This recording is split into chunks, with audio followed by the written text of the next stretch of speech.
السلام عليكم ورحمة الله وبركاته.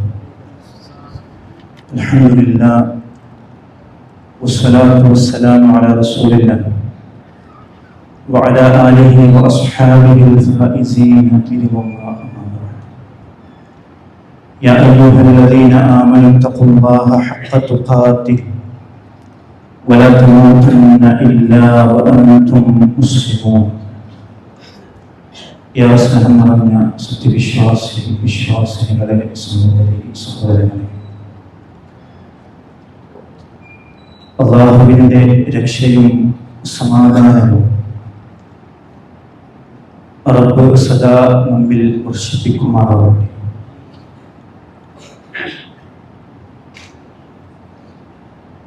പരിശുദ്ധ റമദാനിന്റെ പവിത്രമായ ദിനരാത്രങ്ങളിലൂടെയാണല്ലോ നമ്മൾ കടന്നുപോയിക്കൊണ്ടിരിക്കുന്നത്. അല്ലാഹുവിന് വേണ്ടി 3 നോമ്പ് നമ്മൾ പൂർത്തീകരിച്ചു. അല്ലാഹു സുബ്ഹാനഹു വ തആല നമ്മിൽ നിന്ന് സ്വീകരിക്കുമാറാവട്ടെ. വളരെ സന്തോഷത്തോടുകൂടി നമസ്കാരത്തിനായി അല്ലാഹുവിന്റെ ഈ ഭവനത്തിൽ നമ്മൾ ഒരുമിച്ച് കൂടിയിരിക്കുകയാണ്. സുന്ദരമായ ഖിറാഅത്ത് കേട്ടുകൊണ്ട് ഇശാ നമസ്കാരം നമ്മൾ നിർവഹിച്ചു കഴിഞ്ഞു. ഇൻഷാ അല്ലാഹ് ക്ലാസ് കഴിഞ്ഞാൽ ഇനി നമ്മൾ തറാവീഹ് നമസ്കാരത്തിന് വേണ്ടി കാത്തിരിക്കുകയുമാണ്. ഓരോ നമസ്കാരവും നിർവഹിച്ചു കഴിയുമ്പോൾ ആ നമസ്കാരം ഒരു വിശ്വാസിക്ക് നൽകുന്ന ഊർജവും ഉന്മേഷവും,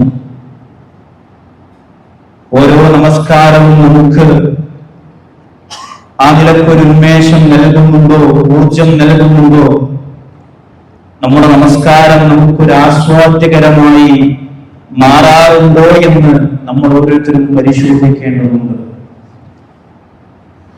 പല ആളുകൾക്കും പല നിലക്കുമാണ് ആസ്വാദനം ലഭിക്കാറുള്ളത്.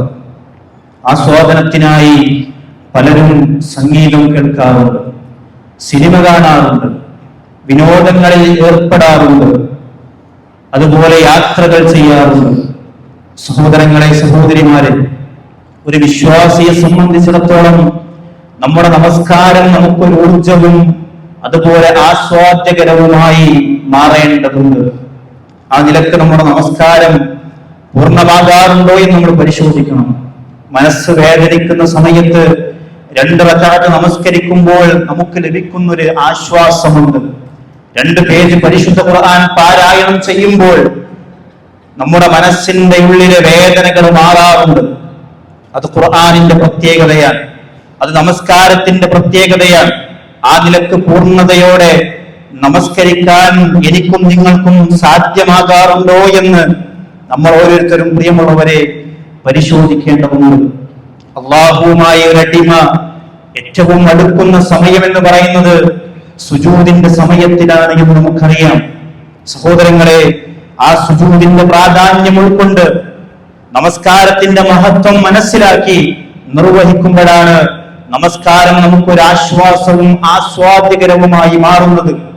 അല്ല എങ്കിൽ ഈ നമസ്കാരവും തറാവീഹുമൊക്കെ നമുക്ക് വലിയ ഒരു ഭാരമായി മാറും. അങ്ങനെയായിക്കൂടാ. നമസ്കാരം നമുക്കൊരു ഉണർവ് നൽകണം. ആ നിലക്ക് പൂർണ്ണതയോടെ നിർവഹിക്കാൻ എനിക്കും നിങ്ങൾക്കും സാധ്യമാകേണ്ടതുണ്ട്. നോക്കൂ നിങ്ങൾ, സുജൂദിന്റെ പ്രാധാന്യവും പ്രതിഫലവും നമ്മൾ ആരെങ്കിലും മനസ്സിലാക്കിയിട്ടുണ്ടോ?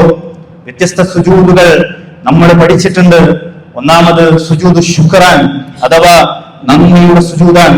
പ്രവാചകൻ സല്ലല്ലാഹു അലൈഹി വസല്ലമ അന്നഹു കാന ഇദാ ജാഅഹു അംറു സുറൂരിൻ ഔ ബുശ്ശിറ ബിഹി, പ്രവാചകന് വല്ല സന്തോഷം ഉണ്ടാകുമ്പോൾ, സന്തോഷ വാർത്ത കേൾക്കുന്ന സന്ദർഭത്തിൽ ഖറ സാജിദൻ ശാക്കിറൻ ലില്ലാഹ്, നന്ദി സൂചകമായി റസൂലുള്ളാഹി സല്ലല്ലാഹു അലൈഹി വസല്ലമ അവിടുന്ന് സുജൂദ് ചെയ്യുമായിരുന്നു. എന്നാൽ ഒന്നാമത്തെ സുജൂദ് സുജൂദ് ശുക്ർ, സന്തോഷത്തിന്റെ നിമിഷങ്ങളിൽ അള്ളാഹുവിനുള്ള നന്ദി സൂചകമായി നിർവഹിക്കുന്ന സുജൂദാൻ. അതുപോലെ രണ്ടാമത്തെ സുജൂദ് സുജൂദു തിലാവയാൻ, പരിശുദ്ധ ഖുർആൻ പാരായണം ചെയ്യുന്ന വേളയിലുള്ള സുജൂദ് നമുക്കറിയാം. പരിശുദ്ധ ഖുർആനിൽ 15 സ്ഥലങ്ങളിലായിട്ടാണ് ഈ സുജൂദ് പഠിപ്പിക്കപ്പെട്ടിട്ടുള്ളത്, നിർവഹിക്കാൻ കൽപ്പിക്കപ്പെട്ടിട്ടുള്ളത്. ഈ സുജൂദിലൂടെ സ്വർഗം ലഭിക്കാൻ സുജൂദ് കാരണമാകും എന്ന് പ്രവാചകൻ സല്ലല്ലാഹു അലൈഹി വസല്ലമ പഠിപ്പിക്കുമ്പോൾ അതിന്റെ മഹത്വം നമ്മൾ ഓരോരുത്തരും കൃത്യമായി മനസ്സിലാക്കേണ്ടതുണ്ട്. ഇദാ ഖറഅ ഇബ്നു ആദമ സജദ ഫസജദ അത്തസല ശൈത്വാൻ യബ്കി യഖൂൽ യാ വൈല. ഒരു ഹദീസിൽ കാണാം, മനുഷ്യൻ സുജൂദിന്റെ വചനം പാരായണം ചെയ്യുന്ന വേളയിൽ അവൻ സുജൂദ് ചെയ്യുന്നു, പിശാചാകട്ടെ വിസമ്മതിക്കുന്നു. അവൻ കരഞ്ഞുകൊണ്ട് വേദനയോടുകൂടി പറയുന്നു, എന്റെ നാശമേ, എന്റെ കഷ്ടമേ. മറ്റൊരു റിവായത്തിൽ കാണാം, ആദം സന്തതിയോട് സുജൂദ് ചെയ്യാൻ കൽപ്പിക്കുമ്പോ അവൻ സുജൂദ് ചെയ്യുന്നു. ഫലഹു അൽ ജന്ന, അത് മുഖേന അവന് സ്വർഗം ലഭിക്കുന്നു. പിശാചിനോട് സുജൂദ് ചെയ്യാൻ പറഞ്ഞപ്പോ ഫഅബ, അവൻ വിസമ്മതിച്ചു. അത് കാരണത്താൽ അവന് നരകവുമുണ്ട് എന്ന് വേദനയോടുകൂടി കരഞ്ഞുകൊണ്ട് പിശാചിന്റെ വാക്കുകൾ ഹദീസിൽ നമുക്ക് കാണാൻ സാധിക്കും. രണ്ടാമത്തെ സുജൂദ് അതാണ്, സുജൂദ് തിലാവയാൻ, പരിശുദ്ധ ഖുർആൻ പാരായണം ചെയ്യുമ്പോഴുള്ള സുജൂദാൻ. മൂന്നാമത്തെ സുജൂദ് സുജൂദ് സഹ്വാൻ, മറവിയുടെ സുജൂദാൻ. നമസ്കാരത്തിൽ വല്ല അബദ്ധമോ മറവിയോ സംഭവിച്ചാൽ അത് പരിഹരിക്കുന്നതിന് വേണ്ടി നബി സല്ലല്ലാഹു അലൈഹി വസല്ലം പഠിപ്പിച്ചത് അവസാനം 2 സുജൂദുകൾ നിർവഹിക്കുക എന്നതാണ്. സഹോദരങ്ങളെ, ഇത്തരം സുജൂദിന്റെ മഹത്വം ഏറെയാണ്. അത് തിരിച്ചറിയുമ്പോഴാണ് അതിലൂടെ നമുക്കൊരു ആസ്വാദനം ലഭിക്കുന്നത്. അവ അറിഞ്ഞ് സുജൂദ് ചെയ്യുമ്പോൾ അതിലൂടെ നമുക്ക് ലഭിക്കുന്ന ഒരു അനുഭൂതിയുണ്ട്, അതിനൊരു സൗന്ദര്യമുണ്ട്, ഒരു മധുരമുണ്ട്. അത് നുകരാൻ നമുക്ക് കഴിയുമെന്നതാണ്. സുജൂദിന്റെ ശാസ്ത്രീയമായ പല വശങ്ങളുമുണ്ട്, നേട്ടങ്ങളുമുണ്ട്. അതിലേക്ക് ഞാൻ കടക്കുന്നില്ല. ഒരു വിശ്വാസിയെ സംബന്ധിച്ചിടത്തോളം അതിനു വേണ്ടിയല്ല നമ്മൾ നമസ്കരിക്കുന്നതും സുജൂദ് നിർവഹിക്കുന്നതും. അള്ളാഹുവിന് വേണ്ടിയുള്ള ആരാധനയുടെ ഭാഗമായിട്ടാണ്. അതിന്റെ നേട്ടങ്ങൾ റസൂലുള്ളാഹി സ്വല്ലല്ലാഹു അലൈഹി വസല്ലമ നമുക്ക് പഠിപ്പിച്ചു തരികയും ചെയ്തിട്ടുണ്ട്. ഒന്നാമത്തെ നേട്ടം എന്താ? സുജൂദിലൂടെ നമുക്ക് സ്വർഗം ലഭിക്കുമെന്ന്. മാത്രമല്ല, സ്വർഗത്തിൽ പ്രവാചകൻ സ്വല്ലല്ലാഹു അലൈഹി വസല്ലമയുടെ സാമീപ്യം നേടിയെടുക്കാൻ സുജൂദ് കൊണ്ടാകും എന്ന് പഠിപ്പിക്കപ്പെടുകയാണ്. മഹാനായ റബീഅ റളിയല്ലാഹു അൻഹു അദ്ദേഹം ഒരിക്കൽ നബി സല്ലല്ലാഹു അലൈഹി വസല്ലമയുടെ കൂടെ ഒരു രാത്രി അദ്ദേഹത്തിന് സേവനം അനുഷ്ഠിച്ചുകൊണ്ട് ചിലവഴിക്കുകയാണ്. പ്രവാചകൻ സല്ലല്ലാഹു അലൈഹി വസല്ലമ റബീഅ റളിയല്ലാഹു അൻഹുവിനോട് പറയുന്നുണ്ട്, റബീഅ സൽ, നീ ചോദിച്ചു കൊള്ളുക, നിന്റെ ആഗ്രഹം ചോദിക്കുക. ആ സമയത്ത് അദ്ദേഹം ചോദിക്കുന്നുണ്ട്, അസ്അലുക മുറാഫഖതക ഫിൽ ജന്ന, റസൂലേ, എനിക്കൊന്നും ചോദിക്കാനില്ല, അങ്ങയുടെ കൂടെ സ്വർഗത്തിൽ അങ്ങയോടൊപ്പമുള്ള സാമീപ്യം, അത് മാത്രമാണ് എനിക്ക് ചോദിക്കാനുള്ളത്. മറ്റെന്തെങ്കിലും റബീഅ, എന്തെങ്കിലും വേറെ ചോദിക്കാനുണ്ടോ? ഇല്ല, റസൂലേ, എനിക്കത് മാത്രം മതി എന്ന് ചോദിക്കുമ്പോ പ്രവാചകൻ സല്ലല്ലാഹു അലൈഹി വസല്ലമ റബീഅ റളിയല്ലാഹു അൻഹുവിന് പഠിപ്പിച്ചു കൊടുക്കുന്നുണ്ട്, സ്വർഗത്തിൽ പ്രവാചകന്റെ സാമീപ്യം നേടാൻ പ്രവാചകൻ പഠിപ്പിക്കുന്ന മാർഗം, റബീഅ ഫഅഇന്നി അലാ നഫ്സിക ബികത്റത്തി സുജൂദ്, സുജൂദ് അധികരിപ്പിക്കുക എന്നാണ്. സുജൂദ് അധികരിപ്പിക്കുക എന്നാണ്. ഇവിടെ നമ്മൾ മനസ്സിലാക്കേണ്ട വളരെ ഗൗരവമുള്ള ഒരു വിഷയമുണ്ട്. പ്രവാചകൻ സല്ലല്ലാഹു അലൈഹി വസല്ലമക്ക് സ്വർഗത്തിലേക്ക് പ്രവേശിപ്പിക്കാനുള്ള കഴിവുണ്ട് എന്ന ഉദ്ദേശത്തിലല്ല ഇവിടെ റബീഅ റളിയല്ലാഹു അൻഹു പ്രവാചകനോട് ചോദിക്കുന്നത്. മറിച്ച് സ്വർഗം നേടിയെടുക്കാനുള്ള, പ്രവാചകന്റെ സാമീപ്യം നേടാനുള്ള മാർഗമാണ് റബീഅ റളിയല്ലാഹു അൻഹു ചോദിക്കുന്നത്. അവിടെ അതിന്റെ മാർഗമാണ് പ്രവാചകൻ പഠിപ്പിക്കുന്നത്, സുജൂദ് അധികരിപ്പിക്കുക എന്ന് പറയുന്നത്. സുജൂദിന്റെ മഹത്വമാണ്. പ്രിയമുള്ളവരെ, നമ്മൾ ഓരോരുത്തരും ഇതിൽ നിന്ന് മനസ്സിലാക്കേണ്ടത്, നമസ്കാരത്തിലും അല്ലാത്തപ്പോഴുമായി വിവിധ സന്ദർഭങ്ങളിൽ വ്യത്യസ്ത സുജൂദുകൾ ഇസ്ലാം പഠിപ്പിക്കുന്നുണ്ട്. എന്നാൽ സഹോദരങ്ങളെ, മയ്യിത്ത് നമസ്കാരത്തിൽ സുജൂദില്ല. എന്തേ കാരണം? അത് മരിച്ച വ്യക്തിക്കുള്ള നമസ്കാരമാണ്. അതിൽ സുജൂദ് പാടില്ല. ഒരാൾക്ക് വേണ്ടിയും ഒരാളുടെ മുമ്പിലും സുജൂദ് ചെയ്യാൻ പാടില്ല എന്ന് ഇസ്ലാം വളരെ ഗൗരവത്തോടുകൂടി പഠിപ്പിക്കുന്നുണ്ട്. നമ്മൾ അല്ലാഹുവിന്റെ മുമ്പിൽ മാത്രമേ സുജൂദ് ചെയ്യാവൂ. അത് ഇബാദത്താണ്, ആരാധനയാണ്. ഖബറുകൾക്ക് മുമ്പിലോ അതുപോലെ മഹാന്മാർക്ക് മുമ്പിലോ സുജൂദ് എന്ന ആരാധന നൽകിയാൽ അത് ശിർക്കാണ് എന്ന് ഗൗരവത്തോടുകൂടി ഇസ്ലാം പഠിപ്പിക്കുമ്പോ എത്രയോ ആളുകളുണ്ട് മറ്റുള്ളവർക്ക് മുമ്പിൽ സുജൂദ് ചെയ്യുന്നു, അവരോട് പ്രാർത്ഥിക്കുന്നു.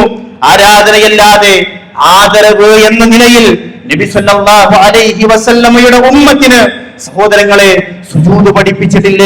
അതിനാലാണ് അല്ലാഹു അല്ലാത്ത മറ്റാർക്കെങ്കിലും അവരുടെ മുമ്പിൽ സുജൂദ് ചെയ്യാൻ കൽപ്പിച്ചിരുന്നുവെങ്കിൽ ഭർത്താവിന്റെ മുമ്പിൽ ഭാര്യയോട് സുജൂദ് ചെയ്യാൻ കൽപ്പിക്കുമായിരുന്നു, കൽപ്പിച്ചിട്ടില്ല. എന്തേ കാരണം? അല്ലാഹുവല്ലാത്ത ഒരാളുടെയും മുമ്പിൽ സുജൂദ് പാടില്ല എന്നതുകൊണ്ട്. അത് വളരെ ഗൗരവത്തോടുകൂടി ഇസ്ലാം പഠിപ്പിക്കുന്നു. ശിർക്കാണ്, പാടില്ല, നരകത്തിന്റെ വഴിയാണ് എന്ന് നമ്മെ ഉണർത്തുകയാണ്.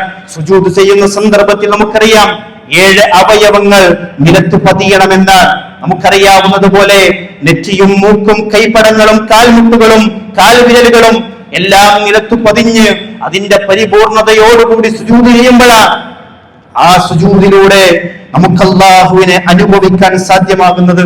സഹോദരങ്ങളെ, പൂർവ്വ സമുദായത്തിൽ ആരാധനയില്ലാത്ത സുജൂദുകൾ ഉണ്ടായിരുന്നു. നമുക്കറിയാം, അത് അഭിവാദ്യവും ബഹുമാനവും ഒക്കെയായിരുന്നു. ആദം നബി അലൈഹിസ്സലാമയുടെ മുമ്പിൽ മലക്കുകളോട് അല്ലാഹു സുജൂദ് ചെയ്യാൻ കൽപ്പിക്കുന്നത് പരിശുദ്ധ ഖുർആനിൽ നമുക്ക് കാണാൻ സാധിക്കും.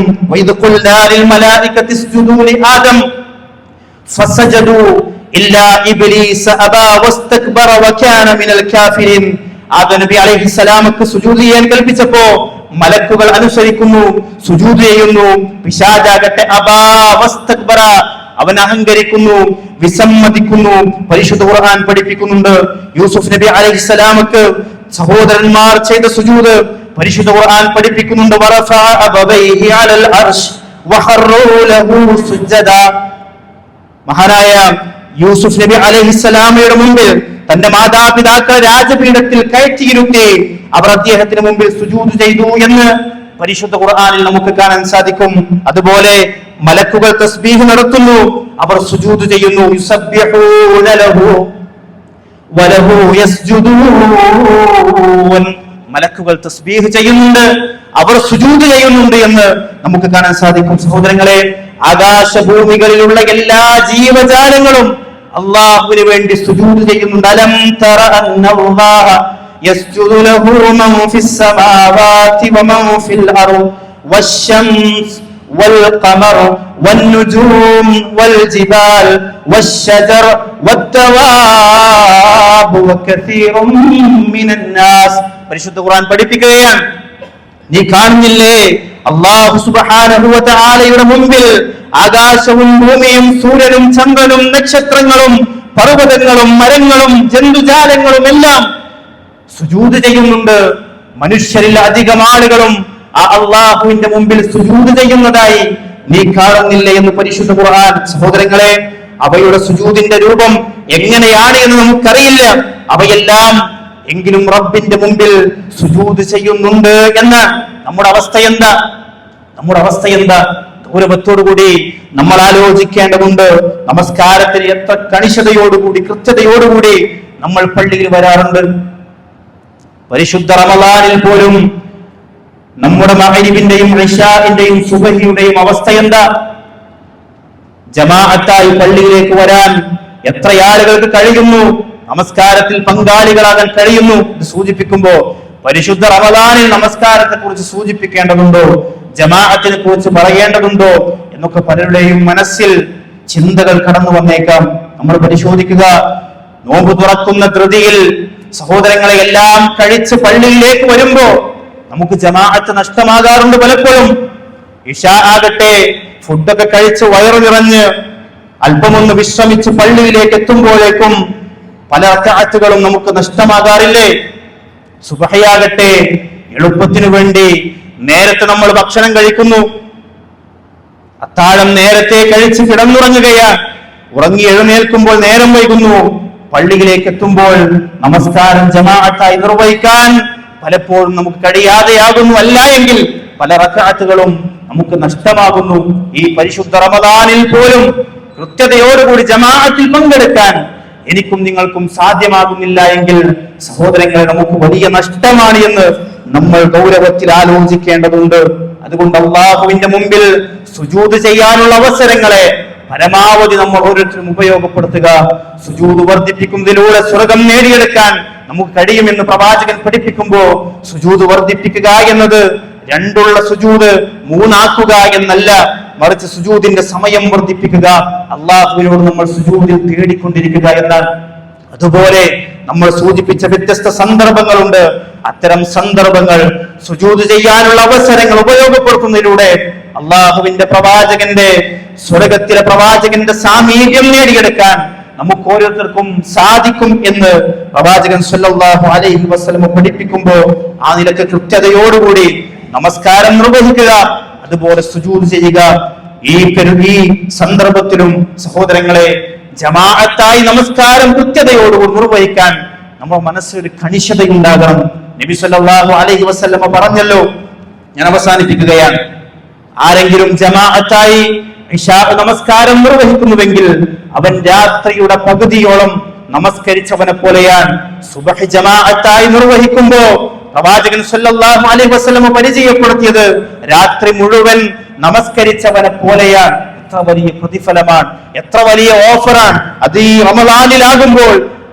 സഹോദരങ്ങളെ, നമ്മൾ പ്രതീക്ഷിക്കുന്നതിനേക്കാൾ വലിയ പ്രതിഫലമാണ് അല്ലാഹു സുബ്ഹാനഹു വ തആല നമുക്ക് ഓഫർ നൽകുന്നത് എങ്കിൽ ആ ഓഫറുകളെ, പുണ്യങ്ങളെ കരസ്ഥമാക്കാൻ നമ്മൾ ഓരോരുത്തരും പരിശ്രമിക്കണം എന്നാണ് പ്രത്യേകമായി സൂചിപ്പിക്കാനുള്ളത്. അല്ലാഹു സുബ്ഹാനഹു വ തആല നമ്മുടെ നോമ്പ്, ഖുർആൻ പാരായണം, സദഖ, സൽപ്രവർത്തനങ്ങൾ എല്ലാം നമ്മിൽ നിന്നും സ്വീകരിക്കുമാറാകട്ടെ. അല്ലാഹുവേ, ജീവിതത്തിൽ സംതൃപ്തിയും സമാധാനവും ഞങ്ങൾക്ക് പ്രദാനം ചെയ്യണമേ. കുടുംബ ജീവിതത്തിൽ ആശ്വാസം പ്രദാനം ചെയ്യണമേ. അല്ലാഹുവേ, നിന്റെ കോടതിയിൽ ഉന്നതമായ സ്വർഗത്തിലേക്ക് സന്തോഷത്തോടുകൂടി കൂട്ടം കൂട്ടമായി കുടുംബസഹിതം കടന്നു പോകാനുള്ള ഭാഗ്യം നീ ഞങ്ങൾക്ക് ഓരോരുത്തർക്കും നൽകി അനുഗ്രഹിക്കണമേ. റബ്ബനാ തഖബ്ബൽ മിന്നാ ഇന്നക അൻതസ് സമീഉൽ അലീം വതുബ് അലൈനാ ഇന്നക അൻതത് തവ്വാബുർ റഹീം واغفر لنا يا غافر المذنبين وارحمنا يا ارحم الراحمين.